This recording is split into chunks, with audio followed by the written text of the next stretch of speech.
up to you. Is there anyone who wants to bring up a certain topic, a question that we can or should discuss?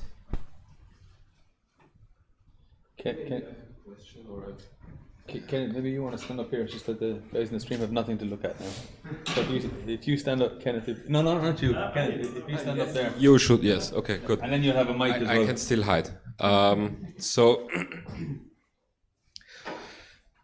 First of all, I was very interested in this presentation because the building singularity images in container is also something that we more or less started doing at our site. We also push to Scilab's registry, or we also run internally a registry. This is the code from Singularity Hub, which is not so easy to keep running. But because kind of you asked basically what one of the use cases is for having one software package per container. What I could imagine for us would be that we have many people running workflow engines like Nextflow. And now what people do, I think quite a lot, is build a container image that is basically a wrapped Conda environment, and then use this container image as a step or process for Nextflow, which makes sense from their perspective because the container image is basically portable, downloadable for somebody else, and then they can share the pipeline also externally. So if we could basically push them towards curated, EasyBuild container images, I think this would make sense for us, and even more so if this is in a shared registry that is publicly accessible, because then they can just share the code, and obviously everybody can download the images, just as a thing from our perspective, I would say.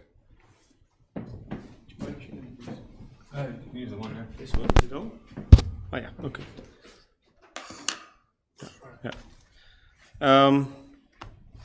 Yeah. So the main reason I added or started adding the container support is so people could play around with it.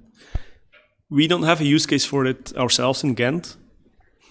We're not planning to start using containers, but there's clearly use cases out there. So. And as you said, mentioned, it's still an experimental feature, so we have some freedom to play around with it and make breaking changes, even in the next releases. So whatever needs to happen, it can happen. And I guess it's mostly a way of, or a matter of organizing ourselves. Yes. Also, actually, right now, thinking of this, we also had this other situation where basically from a legacy system that was shut down now, there is one group left that still needed to run exactly that software tree because they have some pipelines that rely on this, that they are also deprecated for them, but they might have to be able to rerun them for a certain time. And what we've done now is basically archive, copy this whole software tree away. But of course, this is not nice because it's not the same machine anymore. So if you then could say the same packages are available as containers as well, might also be a way out for this kind of archival migration scenarios. Mm-hmm. And then hosting the container images in Scilab's cloud, does that make sense? Or what other option do we have? Self-hosting, but who's going to pay for that? Who's going to maintain it? Yeah, so from what we have seen the maintenance of, because I mean there is this commercial Scilab's enterprise thing which we have not tried, or Pro, I don't know. Singularity Pro. Yeah, we have not tried this. We tried this Singularity Hub thing, but Singularity Hub is a community thing though, right? It's mostly Vanessa. Yes. The issue with Singularity Hub was then I couldn't do anything on the free edition, so you could then get it locally. Meaning some of the issues were around, well, you're going to face similar issues in Singularity Hub, I mean Scilab's, but you know they're using a different Bootstrap syntax for the from section. You know, if you note in the Scilabs, it's library : / Yeah. UID. But I mean, even with Scilabs, the Scilabs Enterprise, I asked them yesterday, the Enterprise is the Scilabs Cloud on-prem, and Singularity Pro, which I used to have, it's just Singularity. yes, The actual Singularity, but not the exactly. Yeah. Enterprise. I do remember that. But Singularity Pro is basically Singularity. I could refer you to some colleagues of mine if you want more details, but Singularity Pro is basically Singularity with support and security updates that you get. Support means that you get Singularity package for sysadmins under a lot of common OSs that are used. As you said, Singularity Enterprise, I think I need to double check, but I think it includes Singularity Pro, and it's basically all the support that you can get for things that are on the cloud that you get on premises. Also, with regards to registries, as far as I know, there is also support for this ORAS protocol, which I don't know what the acronym exactly stands for, but it's basically a generic registry interface. I think this is also kind of being standardized from the Docker API, if I'm not mistaken. So that would be actually the hope, to have a single registry for whatever container images, whether they are Singularity or Docker or choose your container engine images. So basically OCI container images. Then the need for an extra Singularity registry would kind of go away. You could, I don't know, maybe push to Docker Hub. I don't know.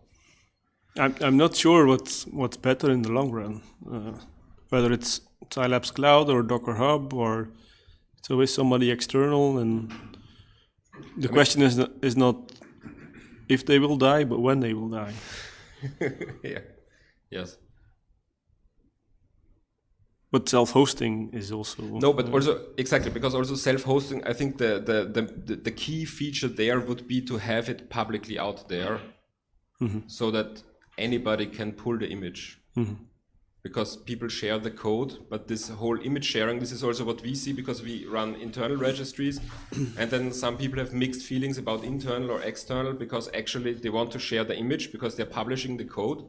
So they also need to have the image public, otherwise there's no point in sharing their code for them. Yeah. more questions than answers. Sorry.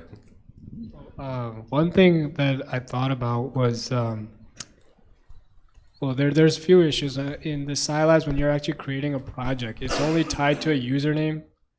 If there is a concept of group where multiple, in this case, it would be EasyBuild maintainers that have access to the cloud and actually build. What I could see potentially could happen is we as the end users, we can push it to the repo that we have, EB Singularity, and the maintainers can actually test it, or it could be manual testing, or it could be part of some kind of CI GitHub action, and if it works, then we can accept it. Similar to what we have for EasyConfig PRs. Yeah, but I mean, the challenge is that we just cannot there isn't a concept where we cannot just build the container in one central place. Like if I build it, it will build under my username. But that's a matter of making an EasyBuild user and sharing the passwords. Yeah, I guess in that case, yeah, you could do that. And then you can sign it, but then the thing is, yeah, you do need to categorize all the containers in one place, because if you're going to bootstrap with other containers, they need to be in one place. Otherwise, you'll be bootstrapping from your user ID, and then I might have somebody else. So it will not work that way. It has to be in one place. Have you talked to Scilabs about having a group feature? They asked us to actually kind of get more kind of a proposal on what we're planning to do. Yeah. One of the things is, well, if this whole thing works, we can build a huge amount of containers in a very quick time. I built M4, so when you build M4, you build it and then you have the tags. So you have two containers under one container name. but then, you know, you will have many other ones in there. But now you want to have, like, for instance, M4 and BZip or binutils, they're in different projects. They're not associated to like one thing like EasyBuilders or something, so you could find all the containers. So there isn't that concept in there. So there's a issue in Singularity that I posted where we need some kind of query mechanism where we can do something. There's a concept of Singularity search, but it just searches by the string, and it's not really helpful. There isn't a Singularity list or query list on a project or a library URI. So you can't do that. Yeah, can you share this issue that we can, I don't know, maybe upvote this if we say like, Let me find it. if this is a +1? Let me find it and I'll put it in the Slack. Cool. We should probably also reach out to Scilabs and ask them to set up a conf call with some relevant people, like the people who manage the library, and just show them what we want to do and what kind of things we're missing to be able to do what we want to do efficiently. Massimiliano probably knows who to talk to there. Yeah. I can put you in touch with people there. Yeah. So we have a way in. That can help. And then, yeah, well, I guess we should also reach out to the EasyBuild community. Not everybody's here, so maybe set up a dedicated conf call on using EasyBuild to build Singularity containers, and then just see who pops up and who has time and resources to work on this. Fixing the bugs that you reported, that's probably easy, right? There's not a lot of work. But setting a repository of container recipes and managing a base library or an extensive library of container images, that's going to be, somebody will have to keep an eye on that. And as I showed this morning, most of the EasyBuild maintainers won't have a lot of work for that, or a lot of time to work on that.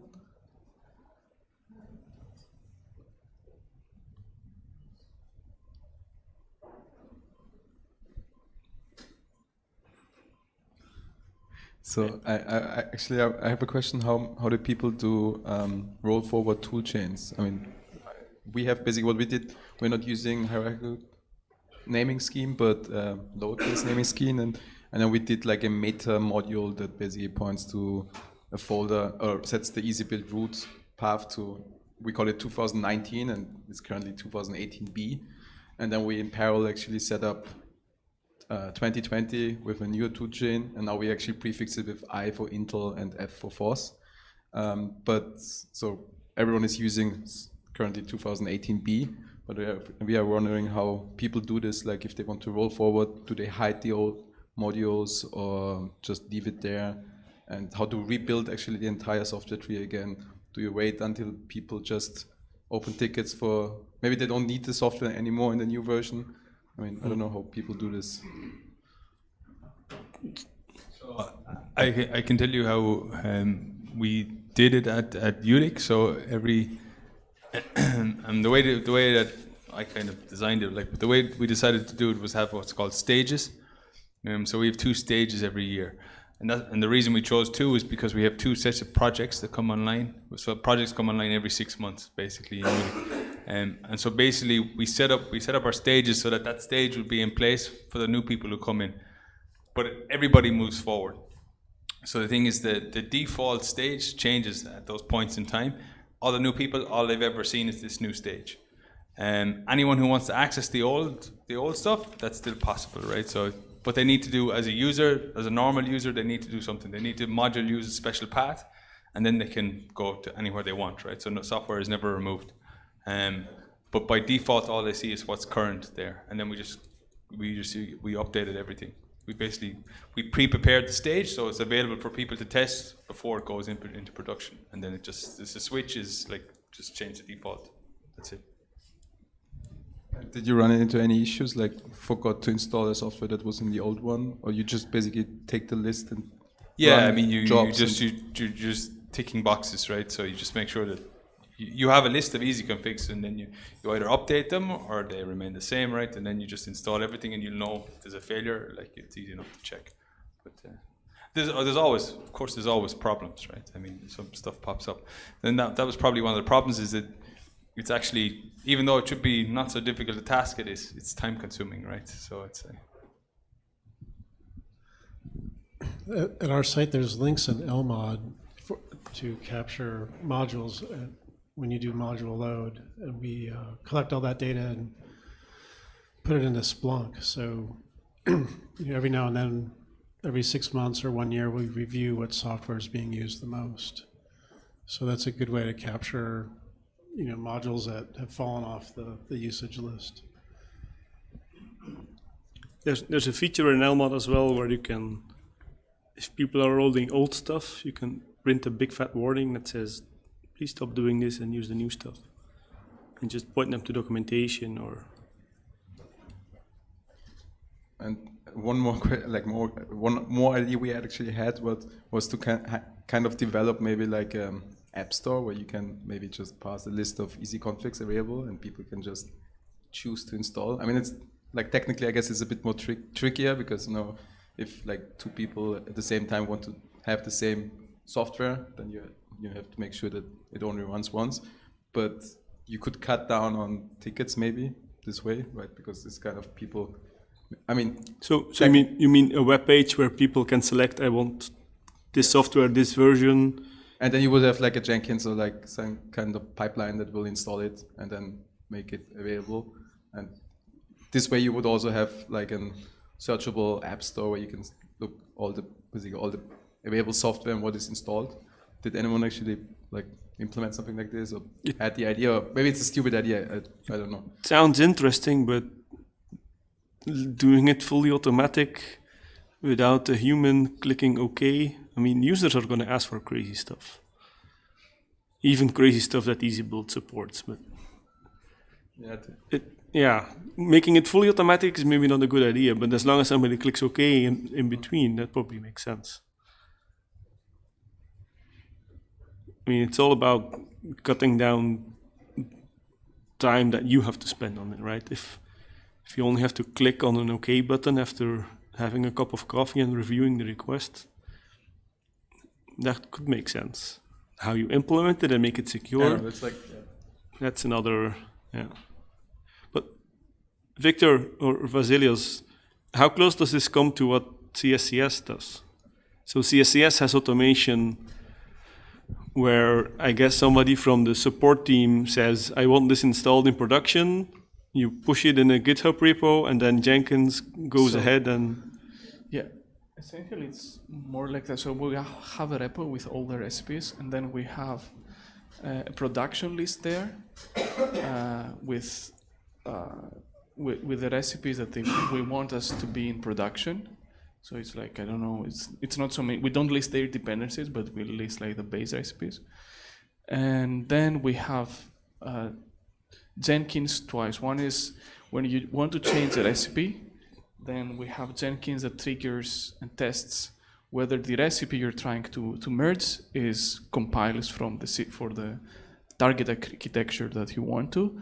And then as soon as this is merged, then we have another Jenkins project that runs daily and deploys what is in this production list.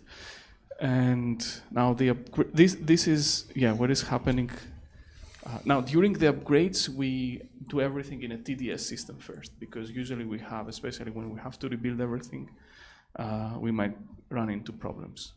So before deploying, we're deploying everything on a test system, and then we just, on the new system, we just use the software stack built on the TDS. And sometimes, meanwhile, we rebuild the software stack for the actual system, and then we just swap again. You can talk about all of those. Yeah, tomorrow tomorrow. Friday. No, tomorrow. Friday. Yeah. Please not spoil it.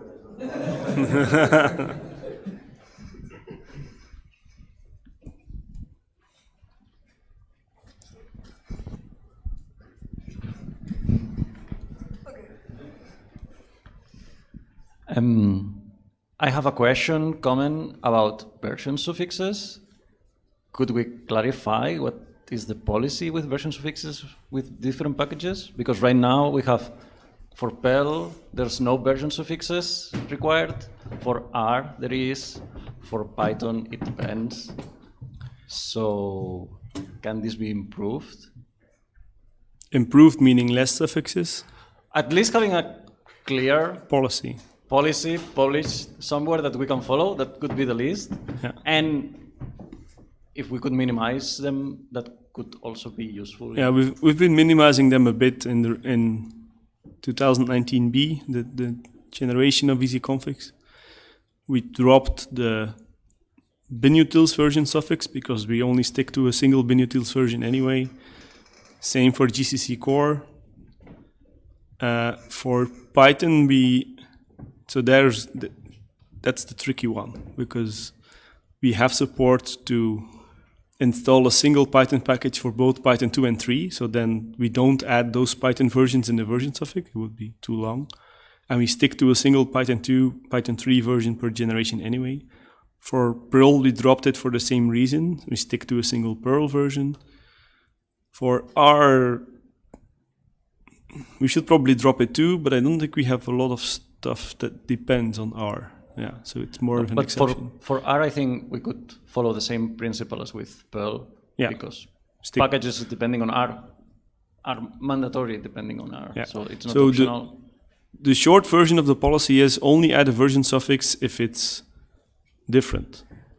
If it's some kind of variant of a build compared to the one that doesn't have a version suffix.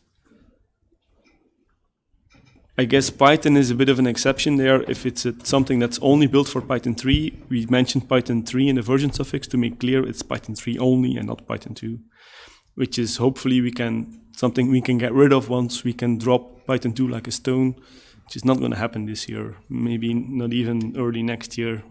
We'll see. Yeah, I mean, maybe we can say by default it's Python 3. We could say the default is Python 3, yeah. Which doesn't require suffix. And then Python 2 is the exception, which has a suffix. Yeah, not in the use suffixes otherwise. Yeah. For Python 2. The not suffix situation now is Python 2, Python 3 both. So switching to something else is maybe a little bit confusing, or maybe people don't really care. No, I mean, for me it's fine. I mean, it's just needs to be more the confusion between that there are different principles to follow between different software. Like the policy is different for Python than for Perl than for R. That's the more confusing part. Yeah. For the situation with Python specifically, I think it's fine. So it's mostly a matter of documenting it, I guess. Yeah. That would be the first step, yeah. So who submits a pull request for the documentation? Okay, I can do that. Yeah, but it's a good point. We should, at least then we have something to point contributors to, like, please change the version suffix, and if you want to know why, that's where you can read the policy. That makes sense.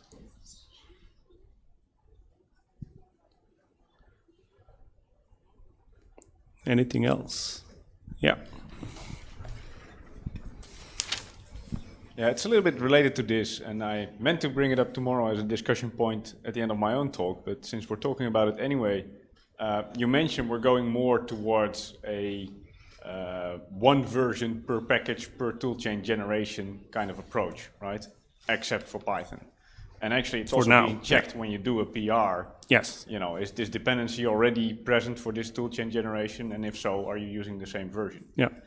That's very good. But if I go to a new toolchain generation that is relatively new, and the version is not there yet, right now it's sort of a first come, first serve, I think. So if I'm the first one to submit with a certain dependency, that's going to be the dependency for that toolchain. Yeah, what we try to do there is keep an eye on that you're using the latest version, unless there's a good technical reason why you shouldn't use the latest.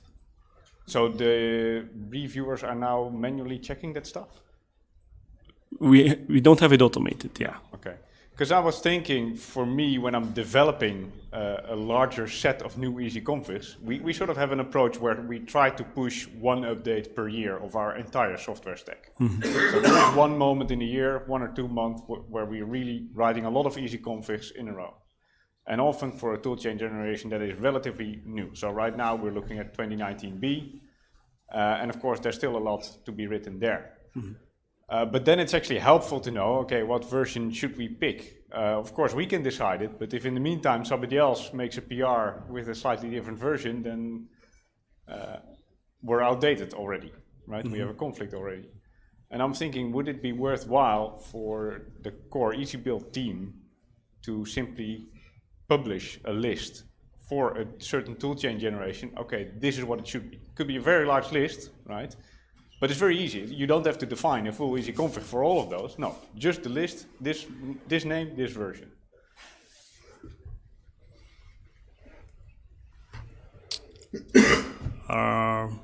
I guess the list is sort of implicit now. If there's an easy config for it, for that software and that toolchain, that's the version you should use. So the easy configs are not there yet, right? But at the moment you release, let's say, the 2019B tool change, you could also publish a list of, all of the software that we had easy configs for in, let's say, 2018B.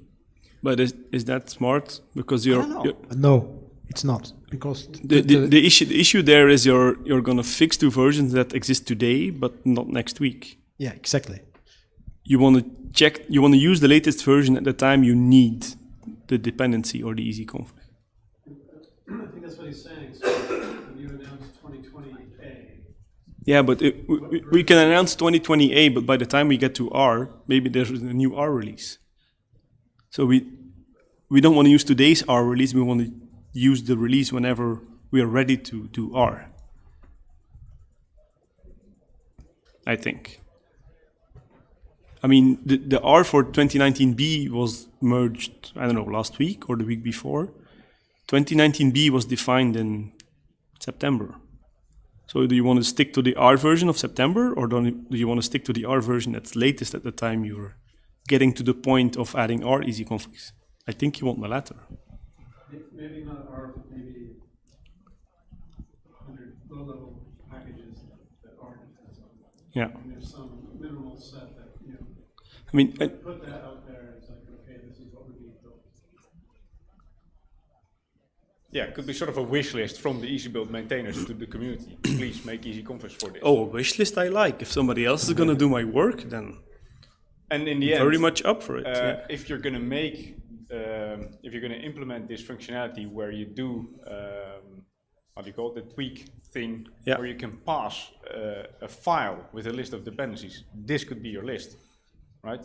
There's a very small delay between releasing the toolchain and actually being able to release a lot of new easy configs, because you can almost automate the whole update procedure. So you mean the day we get to defining 2020A, we publish a list and we do a call to arms like this week.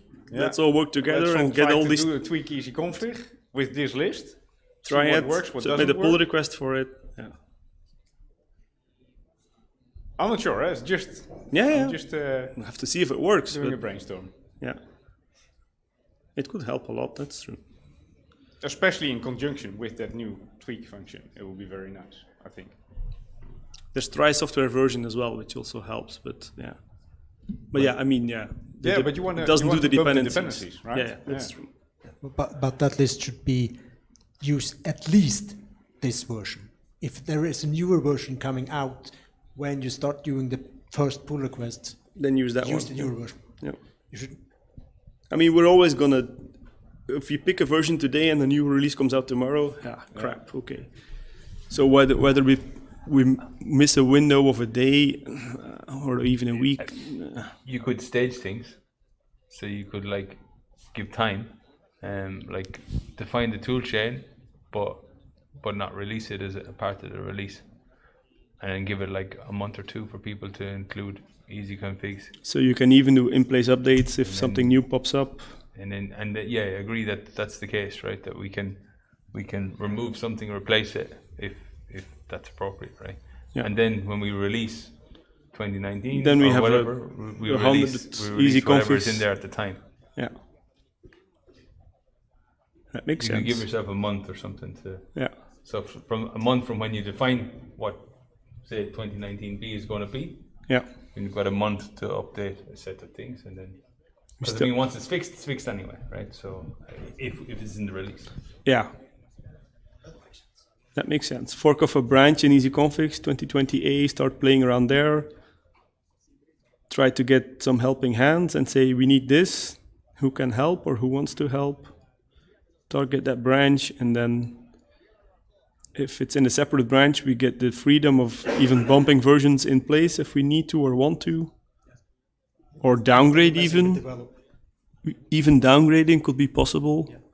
We try the latest boost, and as soon as we hit something that breaks with the latest boost, which is gonna happen, we ask Lars to fix it. If Lars cannot fix it, then yeah. That makes sense, yeah, that may be a good idea. Little script that goes around and checks all the latest versions of everything?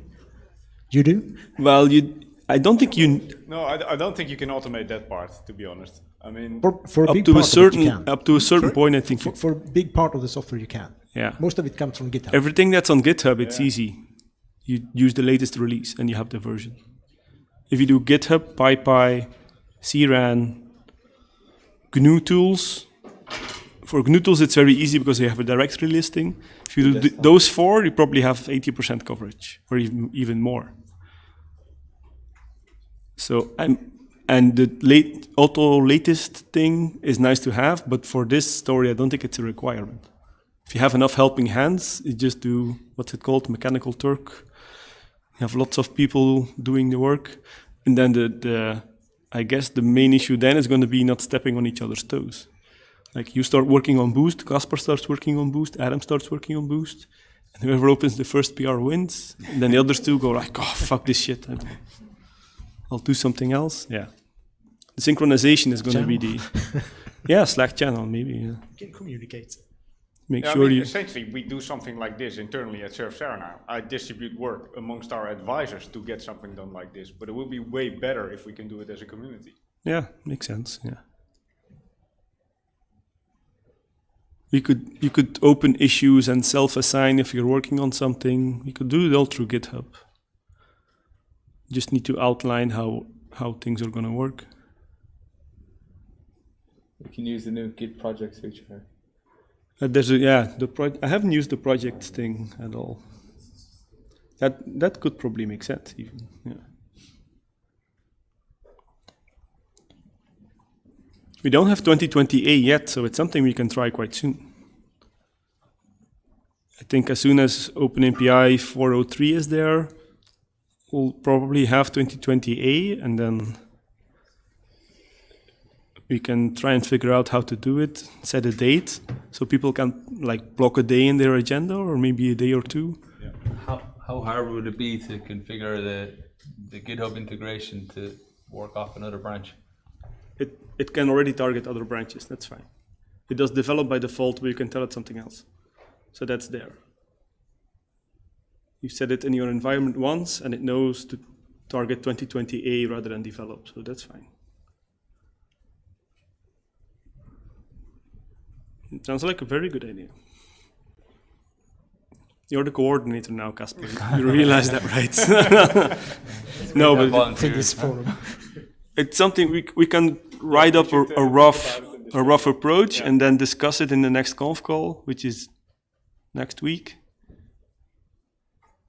which is probably in time for 2020A, and we can try to, let's say, end of February or mid-March, or next EasyBuild release, whatever, try to have a list of the 100 most common dependencies. Yeah.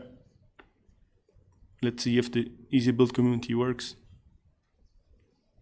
It sounds like a great idea. Huh? And we'll probably win a lot of time with that.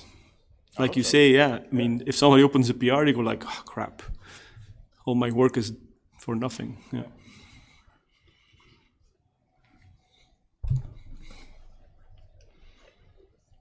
Cool, yeah.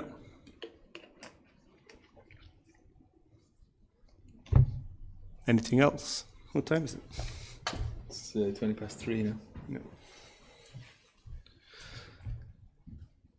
Does anyone need help with something with EasyBuild, like hands-on? So there's multiple people here who could help out somebody else if they have questions or They're trying something, it's not working as expected. So now it's a bit up in the air. For tomorrow, we'll have a similar session like this, which is a bit open discussion, Q&A, hands-on, but it will be after Sam's tutorial. So hopefully then we can actually get our hands dirty and contribute easy configs and see if you can make that work. We have 4 or 5 maintainers here who can take a look at what's coming in and do the live reviewing pretty much, maybe even upstage. And go through PRs that people made and just see how we do show how we do the review. So if you have something lined up, keep it in mind for tomorrow.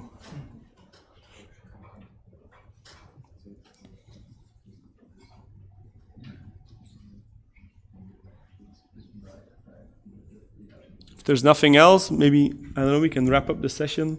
There's coffee coming around 4, or coffee will be there around 4.